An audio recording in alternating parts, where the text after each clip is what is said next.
नमस्कार, आप सभी का स्वागत है डीडी न्यूज पर। मैं हूं मुकुल शर्मा और इस वक्त की बड़ी खबरें कौन सी बताएंगे आपको, लेकिन सबसे पहले नजर डालते हैं हेडलाइंस पर। भाजपा प्रतिनिधिमंडल ने अयोध्या का किया दौरा, गैंगरेप की पीड़िता और परिवार से की मुलाकात। कहा, पीडीए की बात करने वाले अखिलेश की सपा को नहीं नजर आता पीड़िता का दर्द, कर रहे हैं डीएनए टेस्ट की बात। राज्यसभा सांसद बाबूराम निषाद और नरेंद्र कश्यप पार्टी नेतृत्व को सौंपेंगे रिपोर्ट। चंडीगढ़ मनी भाजपा में केंद्रीय गृह मंत्री ने जलापूर्ति योजना का किया शुभारंभ। 1 लाख की आबादी को होगा फायदा। कहा, मोदी सरकार ने बीते 10 साल में चंडीगढ़ विकास के लिए 30,000 करोड़ रुपए से ज्यादा किया है खर्च। मध्य प्रदेश के सागर में बारिश की वजह से जर्जर मकान की दीवार गिरी, 9 बच्चों की हुई मौत। घटना में 2 लोग घायल। मुख्यमंत्री ने की मृतकों के परिजनों को 4 लाख रुपए आर्थिक मदद देने की घोषणा।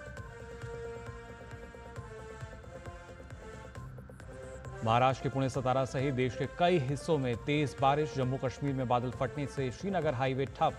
हिमाचल प्रदेश समेत प्रभावित इलाके में बचाव कार्य जारी। केरल के वायनाड में छठे दिन की जा रही है लापता लोगों की खोजबीन।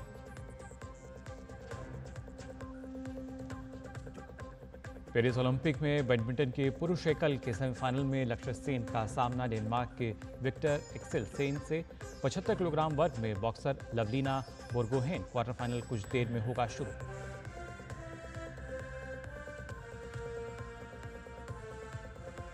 और भारत और श्रीलंका के बीच दूसरा वनडे मैच आज। टीम इंडिया की जीत के साथ बढ़त बनाने की होगी कोशिश। तीनों मैचों की सीरीज का पहला मैच हुआ था टाई। और आइए सबसे पहले बात करते हैं अयोध्या में हुए नाबालिग लड़की के साथ गैंगरेप मामले को लेकर। दरअसल इस पूरे मामले में भाजपा समाजवादी पार्टी पर लगातार हमलावर है। आज भाजपा के एक प्रतिनिधिमंडल ने पीड़ित परिवार से मुलाकात की। प्रतिनिधिमंडल ने पीड़ित परिवार की आप बीती सुनी और हर संभव सहायता का आश्वासन दिया। भाजपा राज्यसभा सांसद बाबूराम निषाद के नेतृत्व वाले इस प्रतिनिधिमंडल में उत्तर प्रदेश की योगी सरकार के मंत्री नरेंद्र कश्यप और भाजपा की राज्यसभा सांसद संगीता बलवंत बिंद शामिल थीं। अब प्रतिनिधिमंडल अपनी रिपोर्ट केंद्रीय नेतृत्व को देगा।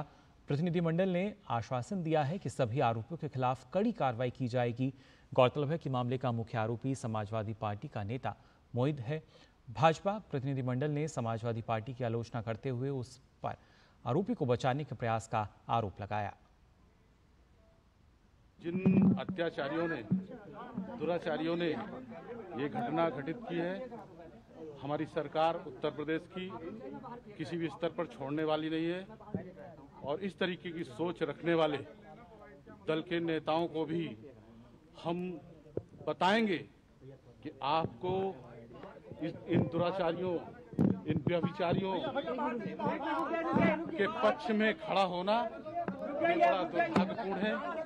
एक कन्या की आवाज, उसका दर्द इनको सुनाई नहीं पड़ा।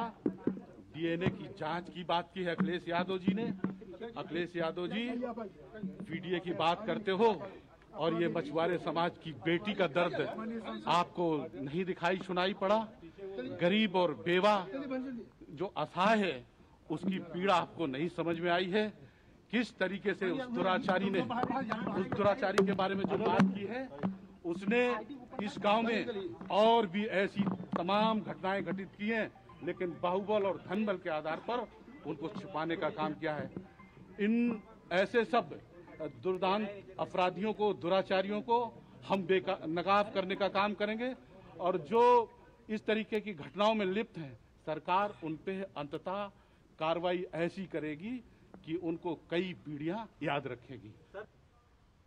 हम प्रदेश की जनता को और बच्ची और बच्ची के परिवारजनों को आश्वस्त करना चाहते हैं कि मोदी और योगी की सरकार में ऐसे दुर्दांत अपराधियों को मिट्टी में मिलाने में हमारी सरकार कोई कमी नहीं छोड़ेगी।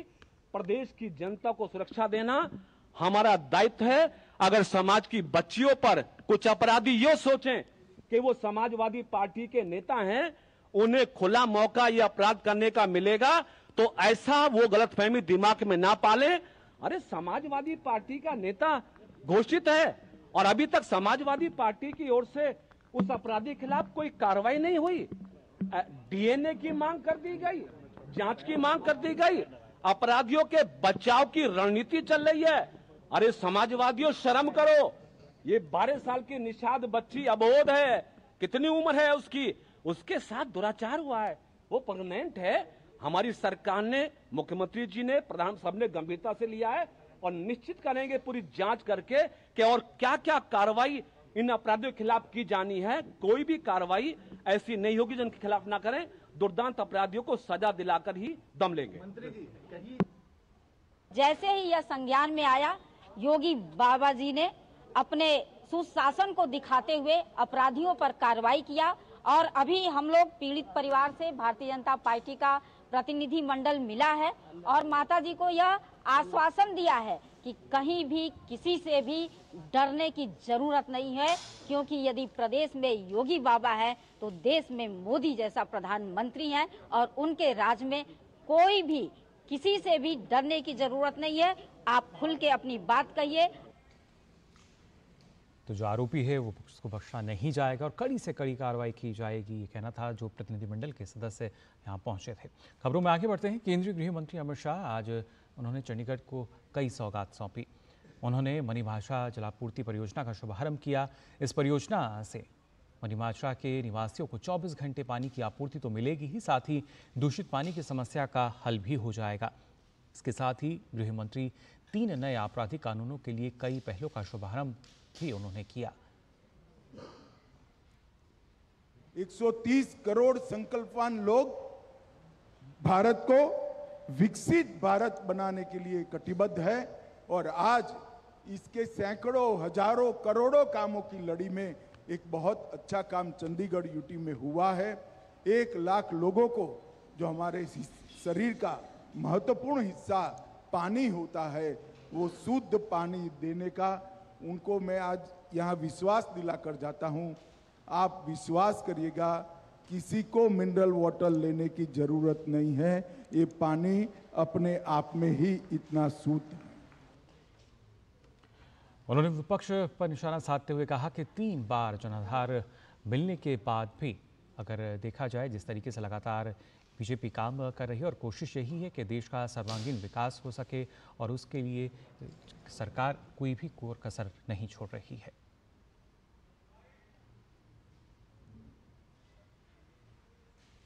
को ये मालूम नहीं है कि 3 चुनाव में कांग्रेस को जितनी सीटें मिली उससे ज्यादा सीटें बीजेपी इस चुनाव में जीती।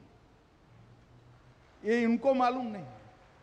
और उनके पूरे गठबंधन की टोटल जितनी सीटें हैं, अकेली एनडीए के एक ही दल बीजेपी की इनसे ज्यादा सीटें हैं। मैं ये लोग जो अस्थिरता फैलाना चाहते हैं, वो बार बार कहते हैं कि ये सरकार चलने वाली नहीं है। मैं उनको एक विश्वास दिलाने आया हूं, उनको, विपक्ष के मित्रों को, जनता को तो भरोसा है ही। न केवल सरकार 5 साल पूरा करेगी, अगली टर्म भी इसी सरकार की है। विपक्ष में बैठने की तैयारी रखना और ढंग से ऑपोजिशन में काम करने की पद्धति सीख लेना। और वहीं अब बात करते हैं मध्य प्रदेश के सागर की, जहां शाहपुर में दीवार गिरने से 9 बच्चों की मौत हो गई। घटना उस समय हुई जब बारिश की वजह से जर्जर मकान की दीवार ढह गई। हादसे में 2 बच्चे घायल भी हुए हैं। सभी घायलों को मलबे से निकाल लिया गया है। जानकारी के अनुसार मकान के पास स्थित हरदौल मंदिर परिसर में शिवलिंग निर्माण और भागवत कथा का आयोजन हो रहा था। वहां बड़ी संख्या में बच्चे शिवलिंग बनाने पहुंचे थे। घटना का शिकार होने वाले बच्चों में अधिकतर यही बच्चे बताए गए हैं। घटना की सूचना मिलते ही पुलिस प्रशासन मौके पर पहुंचा। राहत और बचाव अभियान शुरू किया गया। राहत कर्मियों ने घायलों को मलबे से निकालकर अस्पताल में भर्ती कराया। राहत और बचाव अभियान को पुलिस के साथ साथ नगर परिषद कर्मियों और आम लोगों ने भी उसमें अपना हाथ बटाया। मुख्यमंत्री मोहन यादव ने हादसे पर दुख जताया है। उन्होंने घायल बच्चों के उचित इलाज के लिए जिला प्रशासन को निर्देशित किया है। सीएम ने मृतक बच्चों के परिजनों को 4-4 लाख रुपए की सहायता राशि देने का भी ऐलान किया। और अब बात करते हैं नीट पेपर लीक मामले को लेकर, जिसमें सीबीआई का बड़ा एक्शन देखने को मिल रहा है। पटना में जांच एजेंसी की टीम ने एक मेडिकल छात्र को गिरफ्तार किया है। सीबीआई की गिरफ्त में आए छात्र का नाम संदीप कुमार है, जो राजस्थान के भीलवाड़ा का रहने वाला है। संदीप ने 5 मई की परीक्षा से पहले नीट का पेपर सॉल्व किया था, जिसके बाद इस पेपर को बिहार झारखंड के अभ्यर्थियों को रटाया गया था। सूत्रों की माने तो पूछताछ के दौरान आरोपी संदीप ने इस मामले में अपनी संलिप्तता भी स्वीकार कर ली है। आपको बता दें, नीट पेपर लीक मामले में अब तक सीबीआई ने 9 छात्रों को गिरफ्तार किया है।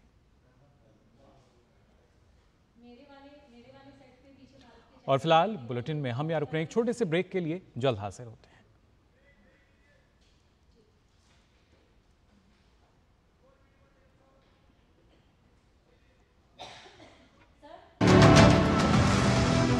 बाढ़ जैसी चुनौती का किस तरीके से सामना करें। बाढ़ के स्वरूप और इसकी व्यापकता में विगत कई वर्षों में काफी परिवर्तन आया है। मेन इशू जो होता है वहाँ पर ड्रिंकिंग वाटर प्रॉब्लम्स होती है, तो रेस्क्यू से ज़्यादा रिलीफ मटेरियल्स को पहुँचाना, ये सब चैलेंजेस होता है। एक्सटेंट में थी, लेकिन ऐसा लगा कि हम लोग इस बार ज़्यादा प्रिपेयर थे और उसको हैंडल करने में सफल रहे।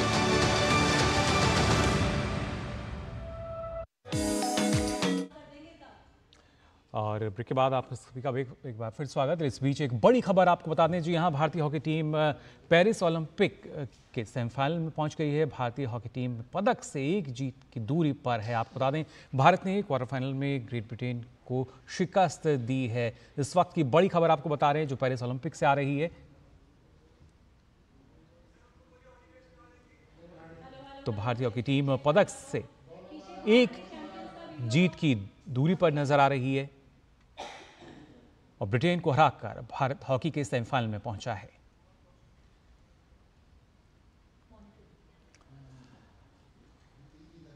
और आइए अब सीधा रुख कर लेते हैं हमारी सहयोगी सुचित्रा का।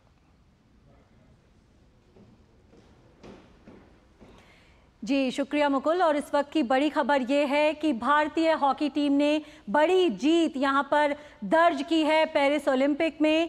पेरिस ओलंपिक में भारतीय हॉकी टीम का शानदार प्रदर्शन हमें आज देखने को मिला है। क्वार्टर फाइनल था भारतीय टीम का ग्रेट ब्रिटेन के साथ और ग्रेट ब्रिटेन को भारतीय टीम ने शिकस्त देने में कामयाबी हासिल की है। तो भारतीय हॉकी टीम पेरिस ओलंपिक के सेमीफाइनल में पहुंच गई है। पदक से अब सिर्फ 1 जीत की दूरी पर है भारतीय पुरुष हॉकी टीम और भारत ने क्वार्टर फाइनल में ब्रिटेन को शिकस्त दी है। एक कड़ा मुकाबला आज हमें देखने को मिला। क्वार्टर फाइनल में 10 खिलाड़ियों के साथ आज खेल रही थी भारतीय टीम। भारत के खिलाड़ी अमित रोहिदास को रेड कार्ड दिखा गया था और उस रेड कार्ड को दिखाने के बाद भारतीय टीम को जो बाकी का मुकाबला है वो 10 खिलाड़ियों के साथ खेलना पड़ा। चौथे क्वार्टर के अंत तक दोनों टीमें 1-1 की बराबरी पर रहीं और उसके बाद पेनल्टी शूट आउट हुआ, जिसमें भारत ने जीत दर्ज की। और भारत के जो गोलकीपर हैं श्रीजेश, जो कि पहले ही कह चुके हैं कि उनका आखिरी टूर्नामेंट है, वो इस मैच के हीरो रहे भारतीय टीम के लिए। पूरे मैच के दौरान श्रीजेश ने शानदार बचाव किया और उसके बाद पेनल्टी शूट आउट में जब ये फैसला हुआ हार जीत का, तो वहां पर श्रीजेश एक बार फिर दीवार की तरह खड़े नजर आए और श्रीजेश ने एक शानदार जीत दिलाई भारतीय टीम को। तो भारतीय हॉकी टीम ने टोक्यो ओलंपिक में भी क्वार्टर फाइनल में ब्रिटेन को शिकस्त दी थी और लगातार ये दूसरा ओलंपिक है जब भारतीय हॉकी टीम ने ब्रिटेन को मात दी है क्वार्टर फाइनल में और अब सेमीफाइनल में जगह बना ली है। हमने देखा है किस तरह से पेरिस ओलंपिक में भारतीय हॉकी टीम का शानदार प्रदर्शन रहा है। ऑस्ट्रेलिया के खिलाफ जिस तरह से शानदार प्रदर्शन किया था, उससे उम्मीद बढ़ गई थी कि क्वार्टर फाइनल में ब्रिटेन को मात देने में कामयाब रहेगी भारतीय हॉकी टीम और वही करके दिखाया है भारत की पुरुष हॉकी टीम ने। पदक से अब सिर्फ 1 जीत की दूरी पर है भारतीय पुरुष हॉकी टीम। टोक्यो ओलंपिक में भी भारतीय पुरुष हॉकी टीम ने कांस्य पदक अपने नाम किया था और इस बार पेरिस ओलंपिक में जब भारतीय हॉकी टीम उतरी है तो फिर उसकी यही कोशिश है कि इस बार वो अपने पदक के रंग को बदले और पदक के रंग को बदलना है। सेमीफाइनल में पहुंच चुकी है भारतीय पुरुष हॉकी टीम और अब यही कोशिश रहेगी कि यहां से फाइनल में भी जगह बनाए। और हमारे साथ जुड़ चुके हैं हमारे संवाददाता मुकेश शुक्ला जी। मुकेश, एक शानदार मैच, एक शानदार जीत, और क्या ही कहें श्रीजेश के शानदार बचाव के बारे में। बिल्कुल Suchitra, credit goes to Sreejesh, जितना अच्छा उन्होंने आज खेला और जो खास तौर पे उन्होंने तीसरे क्वार्टर में जो बड़े सेव बचाए, जिसमें पूरा डोमिनेशन था ग्रेट ब्रिटेन का और लगातार वो गोल पोस्ट पे हमले कर रहे थे, लाजवाब, अनबिलीवेबल। उसके बाद शूट आउट में उन्होंने जो 2 सेव किया, बहुत शानदार सेव था उनका, और आखिरी वाला तो बिल्कुल ही गजब था। देखिए कितना वो खुश थे उस समय, और उस सेव करने के बाद नीचे ही इतना एंजॉय कर रहे थे। तो बहुत शानदार मुकाबला, और सारा का सारा जो क्रेडिट है वो श्रीजेश को जाएगा, जितना उन्होंने यहाँ पर अपना एक्सपीरियंस का अनुभव था, और बड़ी जीत है। यहाँ से सेमीफाइनल में पहुंच रहे हैं, वहां की जीत के बाद हमारा हॉकी से भी एक पदक पक्का हो जाएगा, इसमें कोई दो राय नहीं, कोई शक नहीं है। और सुचित्रा, जिस तरह का यहाँ क्राउड था, जिस तरह का यहाँ सपोर्ट था भारतीय टीम को, जो भी यहाँ पर ब्रिटेन के भी समर्थक थे वो देख रहे थे कि कितना जज्बा था, कितना जुनून था। भारत माता की जय, गणपति बप्पा मोरया, तमाम आपको नारे सुनाई दे रहे थे।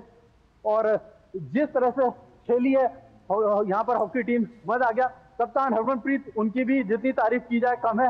और खास तौर पे जो चौथा क्वार्टर था, बी में हमारे खिलाड़ियों ने जो कमबैक किया, जो काम किया, वहां पर बिल्कुल भी मौका नहीं दिया। हालांकि डोमिनेशन था ग्रेट ब्रिटेन का, लेकिन उनके मंसूबों पर पूरा पानी फेरा उन्होंने, और यहाँ से ये जो पल था इन्होंने उसमें उनको बिल्कुल भी सफल नहीं होने दिया। बिल्कुल जिस तरह से उनको यहाँ पर उनके अटैक को जैसे रोका, जैसा डिफेंस उन्होंने दिखाया, इसी की जरूरत थी। और भले ही ज्यादा यहाँ पर मौके नहीं उनको मिल रहे थे थर्ड या फोर्थ क्वार्टर में, लेकिन जो भी उनका डोमिनेशन था उन्होंने उसको खत्म किया। और पेनल्टी शूट आउट में जो भी हमारे कन्वर्जन थे, 4 गोल, 4 के 4 उन्होंने गोल पोस्ट पे दनादन दाग दिए।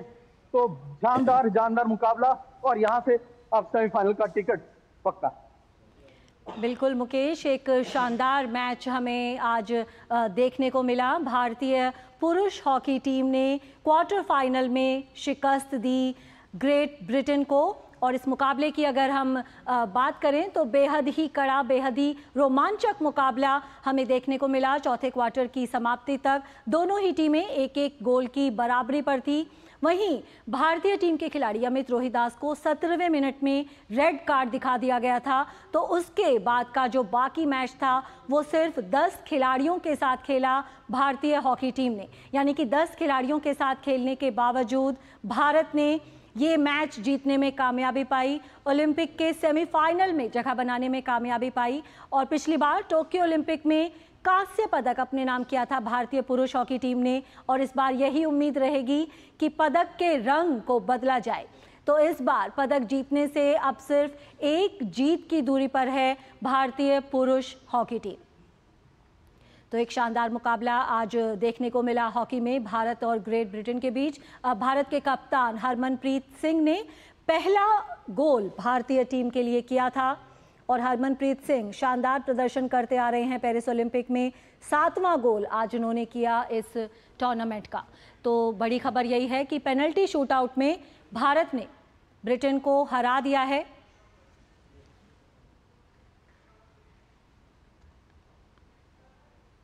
और फिलहाल हम सीधे चलते हैं और गृह मंत्री अमित शाह का संबोधन सुनते हैं।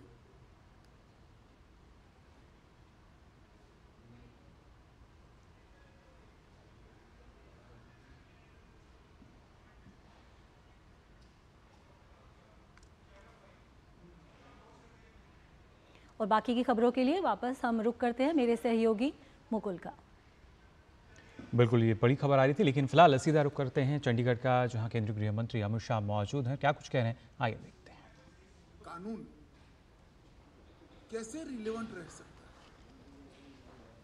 1860 की दुनिया, 1860 का भारत और आज का भारत, उस वक्त के शासक की उद्देश्य और आज हमारे संविधान के उद्देश्य, कितना बड़ा अंतर, और क्रियान्वयन की मशीनरी वो की वो। सालों तक न्याय नहीं मिलते, तारीख पर तारीख, कई जगह पे देश में न्याय की जगह अन्य रास्ते अपनाने का सबने शुरू कर दिया। मैं तो राज्य में गृह मंत्री भी रहा हूं, मुझे मालूम है लोगों का विश्वास ही धीरे धीरे सिस्टम पर से उठता जा रहा था। और इसीलिए पूरी प्रक्रिया में हमने एफआईआर जो बढ़ेगी इसकी गिनती की है। उसमें सिर्फ आबादी की बढ़ोतरी की गिनती नहीं करी है, इसके साथ एफआईआर रजिस्टर कराने का भी बढ़ोतरी होगा, इसका भी गिनती किया है। क्योंकि मैं मानता हूं ढेर सारी एफआईआर रजिस्टर ही नहीं होती क्योंकि न्याय ही नहीं मिलता। और इसीलिए सीआरपीसी की जगह बीएनएस, आईपीसी की जगह बीएनएसएस और इंडियन एविडेंस एक्ट की जगह भारतीय साक्ष्य अधिनियम BSA को लागू करने का काम हुआ है। प्रधानमंत्री जी ने लाल किले की प्राचीर से कहा था, जो पंच प्रण लेने का मंत्र दिया था, उसमें एक प्रण था गुलामी की सभी निशानियों को समाप्त कर देना। कोई आजाद देश कैसे आजाद माना जाता है जब उसका क्रिमिनल जस्टिस सिस्टम ही, जब देश गुलाम हो तब की किसी और देश की संसद ने पारित किया है। मैं गर्व से कह सकता हूं बीएनएस, बीएनएसएस और BSA तीनों हमारे लोगों के चुने हुए प्रतिनिधियों ने भारत की संसद में और भारत के लोगों के लिए बनाए हुए कानून है। इसमें भारत की मिट्टी की सुगंध है और हमारा न्याय का संस्कार है। इस कानूनों में दंड का कोई प्रावधान नहीं है। ये पूरे कानूनों का उद्देश्य लोगों को न्याय मिले, इसलिए दंड संहिता नहीं है, न्याय संहिता है। और हमारी न्याय की जो चिर पुरातन अवधारणा है, नारद से लेकर कौटिल्य तक सभी ने जो न्याय की व्याख्या की है, उसमें कहीं दंड का प्रावधान ही नहीं, न्याय का प्रावधान है। दंड गुनाह को रोकने के लिए एक प्रतीकात्मक जगह पे रखे हैं।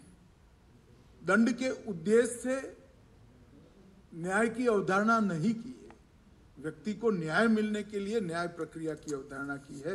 और मैं इसमें बहुत बारीकी से जुड़ा हूं। पहला शब्द लिखने से समारोह तक, अंतिम शब्द तक जुड़ा हुआ हूं। मैं कह सकता हूं इसको जो बारीकी से अध्ययन करेंगे, केवल और केवल न्याय का ही स्पिरिट आपको इसमें दिखाई पड़ेगा। आज यहां पर मैं जब इस कार्यक्रम में उपस्थित हूं, तब मैं आपको विश्वास के साथ कह सकता हूं, इसके संपूर्ण क्रियान्वयन के बाद समग्र संसार में इस सबसे आधुनिक, अगर कोई दंड की प्रक्रिया को हटाकर हमारी जो प्रक्रिया आएगी, आपराधिक कानूनों की प्रक्रिया आएगी, संसार में सबसे आधुनिक और टेक्नोलॉजी से युक्त प्रक्रिया हमारी होगी, कोई देश की। और इसके लिए गृह मंत्रालय ने अनेक स्तर पर ट्रेनिंग की व्यवस्था की, कौशल्य निर्माण का काम किया है। और ये कानून बनने से पहले ही हमने फोरेंसिक साइंस यूनिवर्सिटी को बनाने का फैसला किया।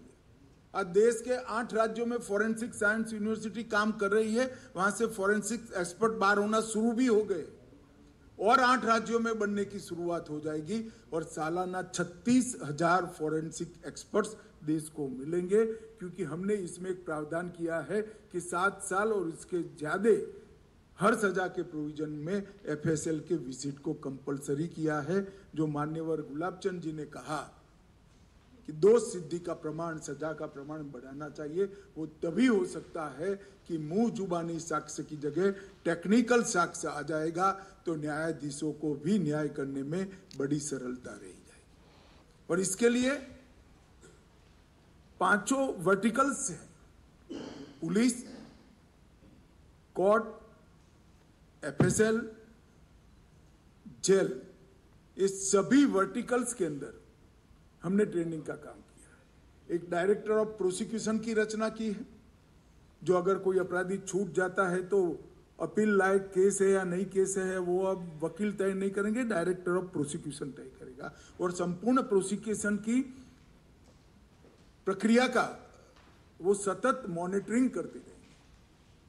प्रोसिक्यूशन एक ऐसी पवित्र प्रक्रिया है जिसका थर्ड पार्टी मॉनिटरिंग बहुत जरूरी है। और एक डायरेक्टर प्रोसिक्यूशन नहीं होगा, जिला और तहसील तक इसकी पूरी श्रृंखला तैयार की है, इनके अधिकार भी तय किए हैं। मगर इस सबको अगर जमीन पर उतारना है तो टेक्निकल कॉम्पिटेंसी हमारे पूरे तंत्र की बढ़ानी पड़ेगी। इसलिए हमने गृह मंत्रालय ने शुरुआत से ही कुछ ऐप बनाना शुरू किया था। हमारा BPRND और क्राइम रिकॉर्ड ब्यूरो दोनों साथ में रहकर इसके पीछे कब के पड़े थे। आज ई-साक्ष्य, ई-समन, न्याय सेतु और न्याय श्रुति, ये चारों ऐप का आज चंडीगढ़ में आप सभी के सामने लोकार्पण हुआ है। ये जो ई-साक्ष्य है वो घटनास्थल की जितनी भी वीडियोग्राफी और फोटोग्राफी है, वो सारी की सारी फोटोग्राफी और सारी गवाही ई-साक्ष्य सर्वर पर सेव की जाएगी और तुरंत ही इसका सर्टिफिकेट कोर्ट में भी जाएगा, IO के पास भी पहुंच जाएगा और फरियादी के पास भी पहुंच जाएगा। इसके साथ ई-समन, पूरे समन अभी आधी प्रक्रिया हुई है, कोर्ट से पुलिस स्टेशन तक का इलेक्ट्रॉनिक माध्यम से आने का हमने व्यवस्था कर दिया है। आने वाले दिनों में पुलिस स्टेशन से जिनको समन भेजा जा सकता है उसको भी इलेक्ट्रॉनिक तरीके से भेजा जाएगा। इससे ढेर सारी सुविधा तो होगी ही, मगर देरी को भी हम टाल पाएंगे। न्याय सेतु एक डैशबोर्ड है, वो इंटरलिंक्ड है, ये पांचों लिंब के साथ इंटरलिंक है। कोई भी इंफॉर्मेशन अपलोड होगी वो अपने पासवर्ड के साथ पांचों लिंब को उपलब्ध होगी। पहले सालों तक कोर्ट में FSL के रिपोर्ट नहीं आते थे, ऐसे FSL के रिपोर्ट बन गया होता था मगर फीस नहीं देते थे, तो पुलिस कई जगह भ्रष्टाचार से, कई जगह लेथार्जिकनेस से लेने ही नहीं जाते थे, देरी होती थी। अब FSL ने अपलोड करना है जो सीधा कोर्ट के टेबल पर भी, न्यायाधीश महोदय के टेबल पर ही सीधा पहुंच जाएगा। वो भी डाउनलोड कर सकते हैं और पुलिस भी सीधी डाउनलोड कर सकते हैं।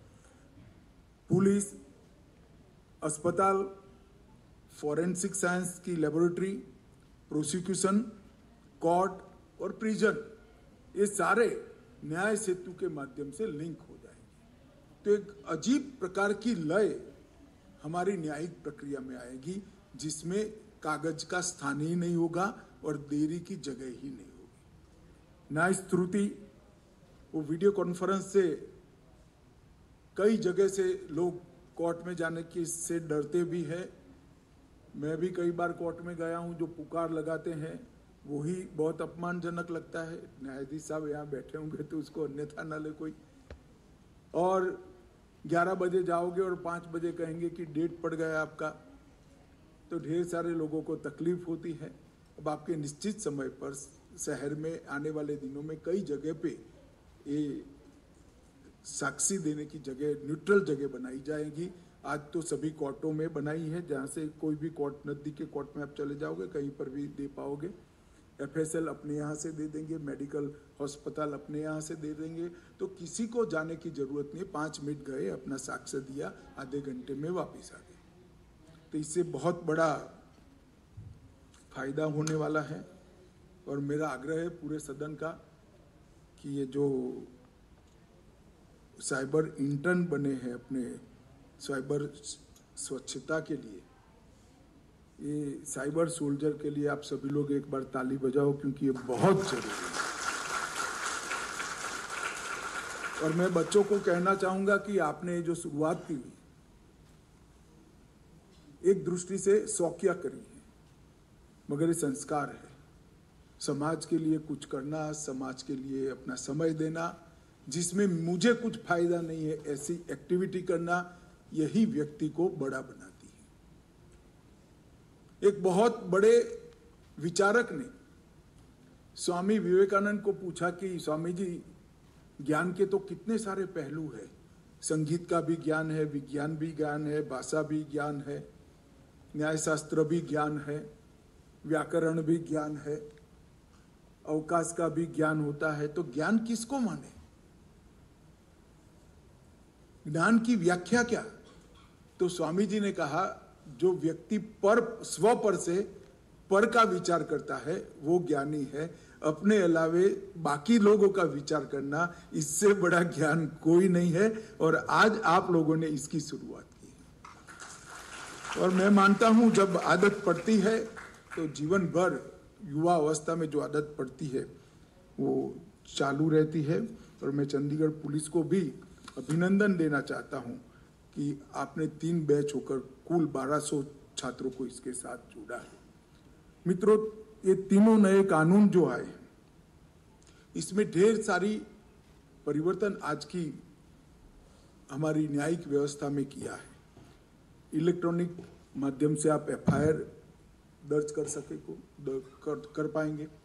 जैसा मैंने पहले कहा, 7 साल और ऊपर के अपराधों के लिए फॉरेंसिक साइंस को कंपलसरी कर दिया है। मॉब लिंचिंग के कठोर प्रावधान करे हैं। जो भाग जाते थे और वर्षों तक केस लंबित होते थे, भगोड़ा घोषित होने के बाद उनकी अनुपस्थिति में भी ट्रायल चल जाएगा, उनको सजा भी होगी। उनको अपील करना है तो कानून के सरेंडर करे और हाई कोर्ट में जाए। मैं आज उदाहरण देना चाहता हूं, इस देश को झंझोड़ कर देश के बाहर भाग जाने वाले कई लोग कानून की रीच के बाहर है। अब अगर कोई ऐसा प्रयास करेगा तो दुनिया के किसी भी कोने में होगा, यहाँ पर सजा होगी। और हमारे एग्रीमेंटों के कारण और रेड कॉर्नर नोटिसों के कारण वो जो सजा याफ्ता व्यक्ति को यहाँ लाने में हमें बड़ी सरलता मिलेगी। यहाँ अपराध कर कर भाग जाना अब सरल नहीं होगा, वो कानून की जद में आ जाएंगे। और भारत में शुरुआत पहली बार हुई। छोटे जो अपराध हैं, पहली बार अपराध है, उसमें जेल की जगह सामुदायिक सेवा की शुरुआत की है। विक्टिम सपोर्ट, विक्टिम प्रोटेक्शन के लिए विस्तार से इसके अंदर प्रोविजंस किए हैं।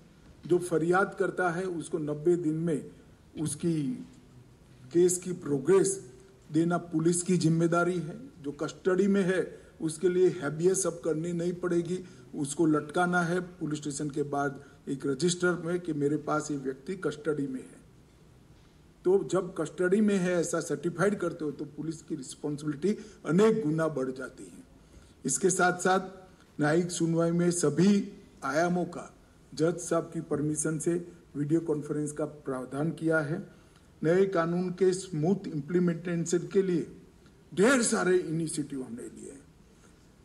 CCTNS से लेकर SHO की ट्रेनिंग से लेकर FSL के इंटीग्रेशन के लेकर बहुत सारा काम किया गया है। और टेक्नोलॉजी को ये पूरी सिस्टम का मुख्य स्तंभ बनाया गया है।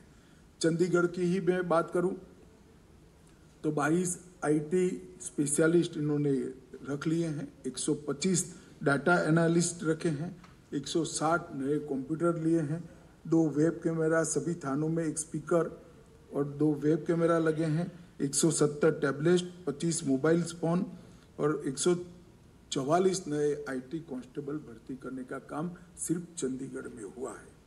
और चंडीगढ़ के अंदर हमने 2023 से ही शुरुआत की थी। चंडीगढ़ में देश में सबसे पहला अगर कोई यूनिट होगा, एडमिनिस्ट्रेटिव यूनिट होगा हमारा, तो ये UT बनेगा जिसमें 100% कानूनों का इम्प्लीमेंटेशन हो जाएगा। और ये जमीन पर हम 2 महीने के अंदर उतार देंगे। और माननीय प्रधानमंत्री जी ने हाँ बोली है। जब चंडीगढ़ के सारे थाने और सारे कोर्ट्स ये कानूनों के हिसाब से शुरू होंगे तो देश को पहला UT जो तीनों कानूनों का संपूर्ण इम्प्लीमेंटेशन करेगा, माननीय प्रधानमंत्री चंडीगढ़ आकर चंडीगढ़ वासियों को उसकी भेंट देंगे, वो भी तय हो चुका है। भाइयों बहनों, मैं हमेशा जहां भी जाता हूं तब कहता हूं, नशे के खिलाफ हमारा अभियान ये सरकारी अभियान नहीं है। हमारी नई पीढ़ी को नशे की लत से बाहर निकालने का है। और जो लोग नशे की गिरफ्त में आ गए हैं उनकी शर्म दूर कर कर, उनके परिवारजनों की शर्म दूर कर कर, उनके अभिभावकों की शर्म दूर कर कर, एक बीमारी है जिसका इलाज करना चाहिए। इसके लिए जागरूकता फैलाना चाहिए। ये हमारे जितने भी नए युवा साइबर स्वच्छता के काम में लगे हैं, इनको भी मैं अनुरोध करता हूं कि साथ साथ में नशे का उन्मूलन का काम भी आप हाथ में लीजिए। ये फिर से एक बार मैं रिपीट करना चाहूँगा, ये नए कानून और इसके द्वारा चलती क्रिमिनल जस्टिस सिस्टम 21वीं सदी का सबसे बड़ा रिफॉर्म है। टेक्नोलॉजिकली हम पूरी दुनिया में सबसे आगे होंगे जब ये कानून पूर्णतः इम्प्लीमेंट होंगे, और इसकी डेफिनेशन इस तरह से बनाई गई है कि आने वाले 50 साल तक इजाद होने वाली सारी टेक्नोलॉजी को इसके अंदर समाहित कर दिया गया है। मानो हम ई डॉक्यूमेंट्स, अब इसकी डेफिनेशन बन गई, कानूनी मान्यता आ गई, तो फॉर्म कोई भी बदल जाएगा, प्रकार कोई भी बदलेगा, टेक्नोलॉजी कितनी भी अपग्रेड होगी, वो ई डॉक्यूमेंट ही माना जाएगा। गैजेट्स बदलते जाएंगे, सॉफ्टवेयर बदलते जाएंगे, इंस्ट्रूमेंट बदलते जाएंगे, परंतु डेफिनेशन वो की वो रहेगी। इस दृष्टि से इसको बनाया है और आज संविधान की स्पिरिट के हिसाब से सिटीजन सेंट्रिक के कानून बनाए हैं, और मैं पूरे विश्वास के साथ कहता हूं, इनका संपूर्ण इम्प्लीमेंटेशन होने के बाद हमने कई जगह न्यायिक प्रक्रिया पर भी कुछ मर्यादाएं डाली हैं। इसके कंप्लीट इम्प्लीमेंटेशन हो जाने के बाद किसी भी फरियाद पर 3 साल में सुप्रीम कोर्ट तक जजमेंट आ जाएगा। इस प्रकार की टाइम बाउंड व्यवस्था हमने इसके साथ की है। मित्रों, इसमें जितनी बड़ी जिम्मेदारी गृह विभाग और राज्य सरकारों की है, एफएसएल न्याय के साथ जुड़े हुए हमारे सारे न्यायाधीशों की है, प्रिजन के लोगों की है, इतनी ही बड़ी जिम्मेदारी समाज के अंदर इसकी स्वीकृति के लिए जन जागृति लाने की है। और मेरा अतः इस कार्यक्रम के माध्यम से चंडीगढ़ के नागरिकों से अनुरोध है कि हम इस कानून के बारे में जो भ्रांतियां फैलाई जाती हैं, इसके लिए अधिकृत रूप से स्पष्टता मांगे। गृह मंत्रालय भारत सरकार से भी मांग सकते हैं, चंडीगढ़ प्रशासन से भी मांग सकते हैं, अफवाहों से दूर रहें और इस कानून के इम्प्लीमेंटेशन के लिए सक्रिय और रचनात्मक योगदान हम देते रहें, यही सबसे अभ्यर्थना है। और आज बहुत खूबसूरती के साथ 5 लिंब का एक छोटे से कमरों में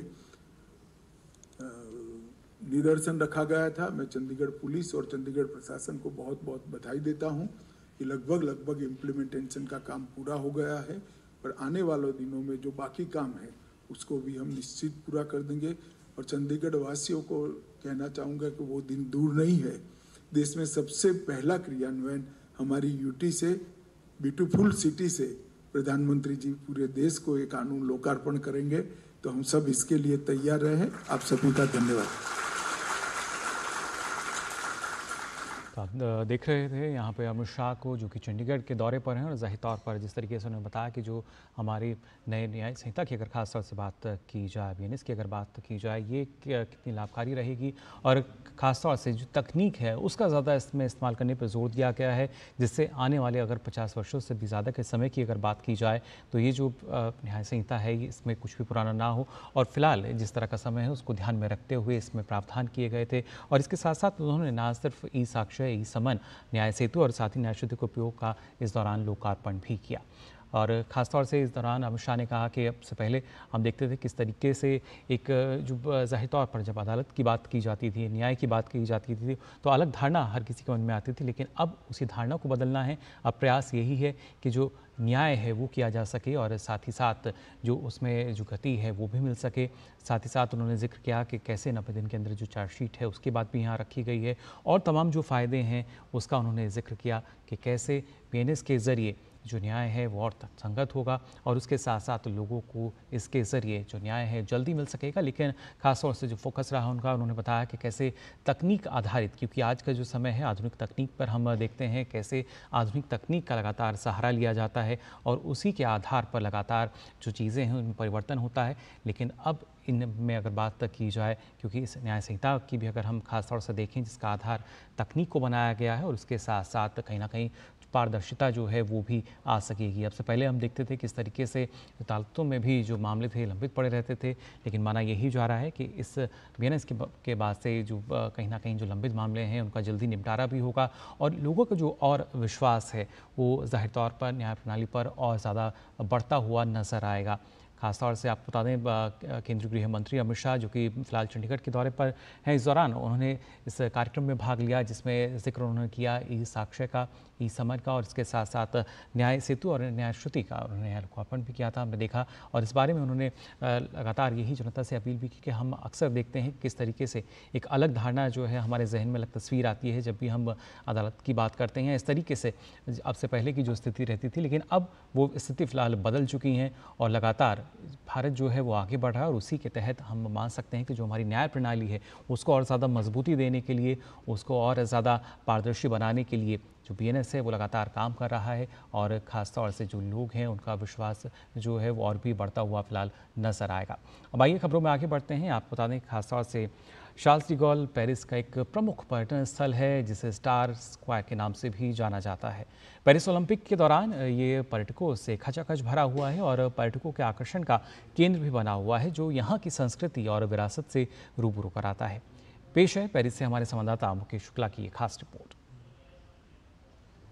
चार्ल्स डी गॉल प्लेस, जिसे स्टार स्क्वायर के रूप में भी जाना जाता है, ओलंपिक के कारण पेरिस में पर्यटकों की संख्या बढ़ी हुई है और यह स्क्वायर आकर्षण का केंद्र बना हुआ है।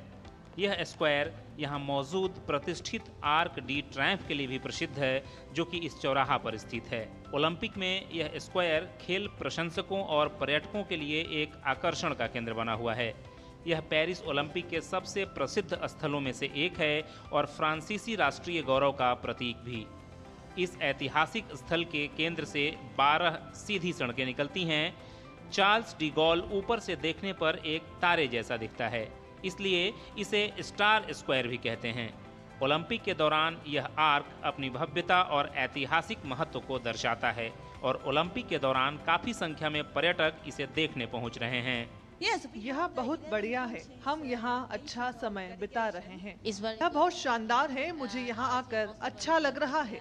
चार्ल्स डी गॉल प्लेस पहुंचने वाले पर्यटक न केवल इसकी शानदार बनावट का दीदार कर रहे हैं बल्कि अपने अनुभवों को भी तस्वीरों में संजो रहे हैं ताकि वो ओलंपिक के दौरान चार्ल्स डी गॉल में एथलेटिक्स से जुड़ी भावना और सांस्कृतिक विरासत का संगम पेरिस ओलंपिक को एक अलग पहचान दे रहा है।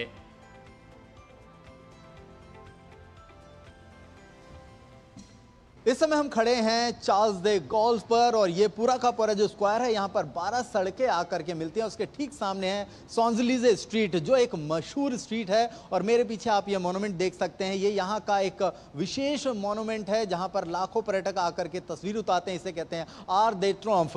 ये एक जीत का प्रतीक है और पेरिस में इसको बहुत ही या पूरे फ्रांस में इसको बहुत ही ऊंची नज़र से देखा जाता है और लाखों पर्यटक इसका दीदार करने यहाँ पर पहुँच रहे हैं। इस समय पेरिस का पूरा यहाँ पर कार्निवल सजा हुआ है और जो भी सैलानी जो भी विदेशी पर्यटक यहाँ आ रहे हैं इसकी तस्वीर उतार करके याद के तौर पर ले जा रहे हैं। कैमरा चैनल के साथ मैं Mukesh Shukla, DD news Paris.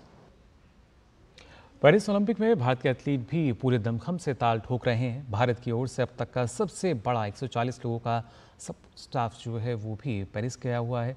इनमें मुख्य चिकित्सा अधिकारी त्रिशा पर्दिवाला के नेतृत्व में पोषाहार विशेषज्ञ खानसामे और फिजियोथेरेपिस्ट हैं।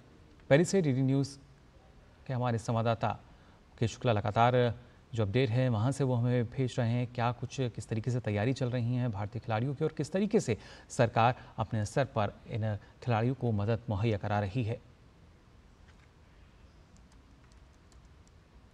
और पेरिस ओलंपिक 2024 से जुड़ी कुछ और अन्य खबरों को जानने के लिए आइए नजर डालते हैं ओलंपिक रैप पर। जमैका की double champion Shelly Ann Fraser Pryce Olympic 100 metre semifinal में भाग नहीं ले सकीं क्योंकि स्टेड डी फ्रांस के सुरक्षा अधिकारियों ने उन्हें अंदर जाने से मना कर दिया। बाद में सोशल मीडिया पर उनके और जमैका के अधिकारियों के बीच बहस का फुटेज सामने आया जो उनके वाहन को अंदर नहीं जाने दे रहे थे। वहीं इस पर जमैका के शेफ डे मिशन इयान केली ने कहा कि इस बात में कोई सच्चाई नहीं है कि उसे स्टेडियम में प्रवेश करने की अनुमति नहीं दी गई थी। दुर्भाग्य से वह अपने अंतिम अभ्यास के दौरान लगी चोट के कारण प्रतिस्पर्धा करने में सक्षम नहीं थी। कैटी लेडिकी ने ओलंपिक में अभूतपूर्व चौथी बार महिलाओं की 800 मीटर फ्री स्टाइल स्पर्धा का खिताब जीतकर अपने करियर का 9वां स्वर्ण पदक जीता। अमेरिकी महान खिलाड़ी ने ला डिफेंस एरेना में 8 मिनट 11.04 सेकंड में दौड़ पूरी की, जो ऑस्ट्रेलियाई रजत पदक विजेता एरियान टिटमन्स से 1.25 सेकंड आगे था। केटी एक ही स्पर्धा में 4 ओलंपिक स्वर्ण जीतने वाली एकमात्र तैराक के रूप में अपने साथी अमेरिकी महान तैराक माइकल फेल्प्स के साथ शामिल हो गईं। केटी टिनर ने पेरिस ओलंपिक में जापान के तात्सुरु सेतो के खिलाफ निर्णायक मुकाबला जीतकर फ्रांस को जूडो मिश्रित टीम का खिताब दिलाया। यह पेरिस ओलंपिक में राइनर का दूसरा स्वर्ण पदक था। इसके साथ ही उन्होंने राष्ट्रीय रिकॉर्ड की बराबरी करते हुए 5वां ओलंपिक स्वर्ण पदक हासिल किया। केटी टिनर की जीत पर उनके प्रशंसकों ने जश्न मनाया। ओलंपिक में जूलियन अल्फ्रेड ने महिलाओं की 100 मीटर का फाइनल जीत लिया। सेंट लूसिया की जूलियन ने 10.72 सेकंड में रेस पूरी कर गोल्ड मेडल अपने नाम किया। यह ओलंपिक में सेंट लूसिया का पहला ओलंपिक मेडल है। Julien Alfred. सिमोन बाइल्स ने ओलंपिक में महिलाओं की वॉल्ट स्पर्धा में अपना तीसरा स्वर्ण पदक जीता। वॉल्ट में इस जीत के साथ बाइल्स ने अपने करियर का 7वां और कुल मिलाकर 10वां ओलंपिक स्वर्ण पदक जीता। अंतर्राष्ट्रीय ओलंपिक समिति के अध्यक्ष थॉमस बाक मुक्केबाज इमानी खलीफ और लिन यू टिंग के समर्थन में खुलकर खड़े हुए और उन्होंने इनकी आलोचना करने वालों को करारा जवाब दिया। बाक ने कहा कि पेरिस ओलंपिक में मुक्केबाज इमानी खलीफ और लिन यू टिंग के खिलाफ नफरत की भाषा पूरी तरह से अस्वीकार्य है। अल्जीरिया के मुक्केबाज इमान खलीफ और ताइवान की लिन यू टिंग के महिला वर्ग में भाग लेने पर पिछले कुछ दिनों से विवाद चल रहा है। इन दोनों को IBA द्वारा 2023 में भारत में आयोजित विश्व चैंपियनशिप में महिला वर्ग में अयोग्य घोषित कर दिया गया था।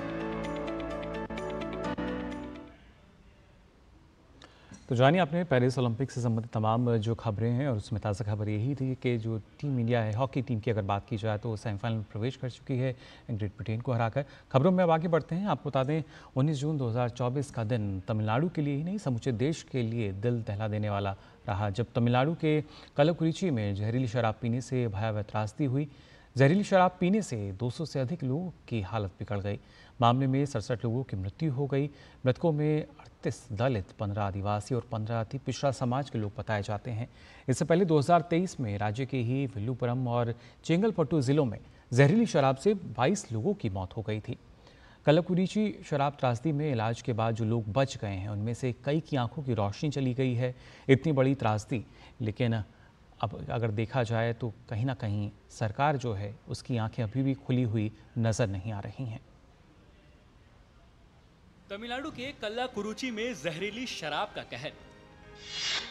जहरीली शराब ने छीना 67 परिवारों का चश्मो चिराग।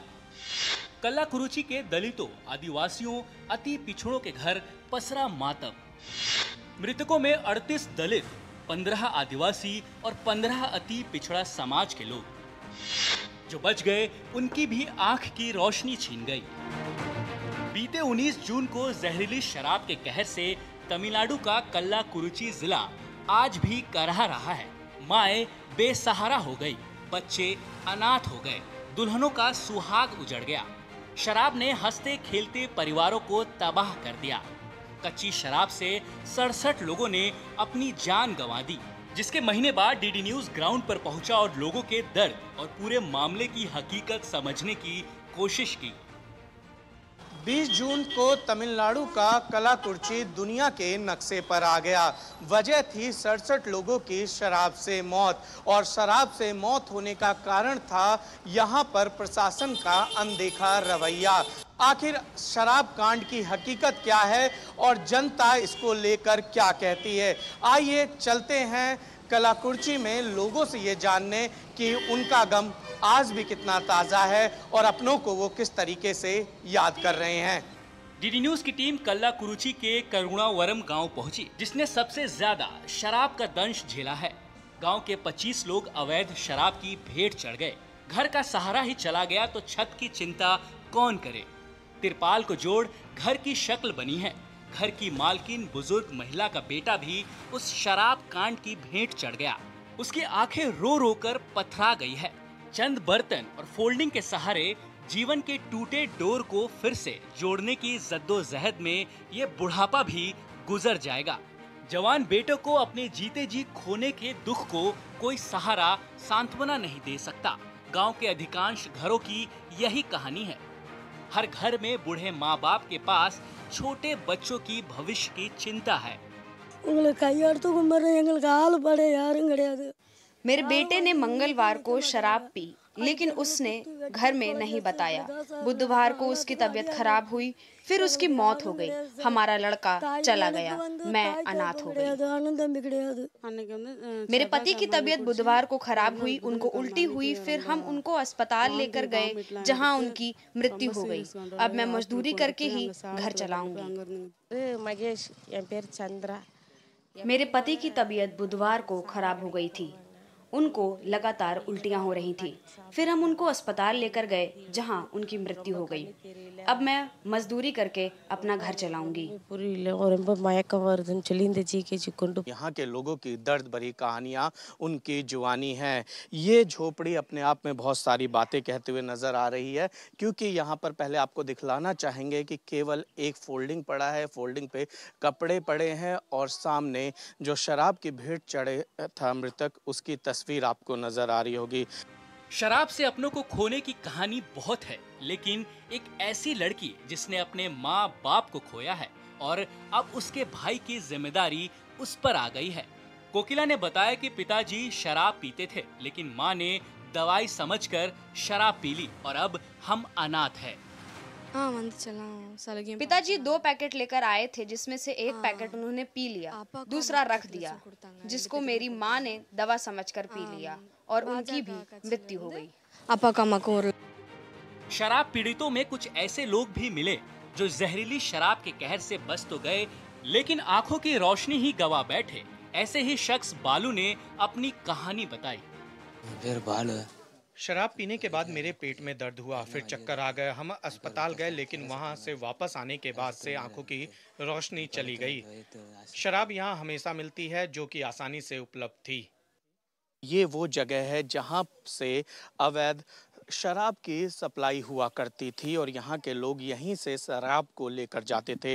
हैरानी की बात यह है कि यहाँ से मात्र 400 मीटर की दूरी पर थाना है। इसके अलावा जिला न्यायालय भी लगभग इतनी ही दूरी पर है, महिला थाना भी इतनी ही दूरी पर है। और उसके बावजूद हमने जब यहाँ के ग्रामवासियों से बातचीत की तो उन्होंने कहा कि ये अवैध शराब जो है वो लगातार यहाँ कई सालों से मिलती आई है। कल्लाकुरुची में सबसे ज्यादा कच्ची शराब से जो गांव प्रभावित हुआ वो करुणावरम था। डीडी न्यूज की टीम उस शमशान घाट पर पहुंची। उस रात यहाँ का मंजर और भी भयावह था। चलती फिरती जिंदगी लाशों में बदल गई थी। शमशान भी मानो चित्कार कर रहा था। एक साथ गांव के युवकों की 24 लाशें धू धू कर जल रही थी। करुणावरम का ये वो अभागा शमशान है जहां पर एक दिन में 24 लाशें जलाई गई और ये इसी गांव के ग्रामीणों की थी। ये एक सूची है मेरे पास, आप देख सकते हैं कि सूची में 58 नाम जो हैं वो आपको नज़र आ रहे होंगे। केवल हम अगर करुणावरम की बात करें तो इस गांव में 25 लोग शराब की भेंट चढ़े थे और 58 मृतकों की सूची है। इसके बाद 9 नाम और बढ़ गए थे। हमारे साथ यहाँ पर एक शख्स मौजूद हैं, ग्रामीण हैं, उनसे बात करते हैं। उस दिन कैसा दृश्य था यहाँ पर जब लगातार लाशें लाई जा रही थी? गाँव की क्या स्थिति थी? इसी जगह गांव में शव जलाए गए, 24 बॉडी एक साथ जलाई गई। उस दौरान पूरा गांव यहाँ पर इकट्ठा था और हर गली में लाशें थी। दारू बहुत दिनों से बिक रही थी, इस पर कोई कार्रवाई नहीं हो रही थी। गांव की हर गली में बॉडी थी, सरकार ने कोई मदद नहीं की। लोगों को बचाया जा सकता था, लेकिन अफवाह उड़ाई गई कि शराब से कुछ नहीं हुआ है। जानकार बताते हैं कि ये कोई हादसा भर नहीं था। दरअसल तमिलनाडु में कच्ची शराब का धंधा सरकारी संरक्षण में फलता फूलता है। इसके पीछे कई सफेद पोश लोग शामिल हैं। सरकार भी गरीब मजलूम लोगों को मुआवजा देकर चुप करा देती है। विपक्षी दल भी इस गणित को बखूबी समझते हैं, जबकि सत्ताधारी डीएमके इसके लिए आम लोगों को ही जिम्मेदार बताकर पल्ला झाड़ लेती है। Last year at Marakanam area, we lost 22 lives. This year, 66 lives. But still, fake alcohol is being spread in all over Tamil Nadu, especially northern part of Tamil Nadu. DMK leader, the CM of Tamil Nadu, Thiru M.K. Stalin, has announced 10 lakhs for family. This is not because he had known about the suffering of the family and then he had announced a gratia amount. It is not like that. It is because he doesn't want them to protest. He doesn't want the family members to protest. That is why. This is because of the mindset of the people. It is not the government which supports this. The people, for whatever little money they have, they want to have drugs. These are things available at a very cheaper rate. So they go for this, and the businessmen make use of the weakness of these people. जानकार भी मानते हैं कि तमिलनाडु में कच्ची शराब का विष राजनीतिक संरक्षण में फलता फूलता है। उस संरक्षण में जो दलितों पिछड़ों की आवाज होने का दावा तो करता है, लेकिन उसकी मौत पर राजनीतिक रोटियां सेकने और मुआवजे का मरहम लगाने के अलावा उनकी जिंदगी को बेहतर बनाने के लिए शायद ही कोई सार्थक पहल करता है। निशांत राय, डीडी न्यूज, कल्लाकुरुची, तमिलनाडु। तो फिलहाल के लिए इस बुलेटिन में बस इतना ही, लेकिन देश और दुनिया की तमाम खबरों के लिए आप देखते रहिए डीडी न्यूज। मुझे दीजिए अनुमति। नमस्कार।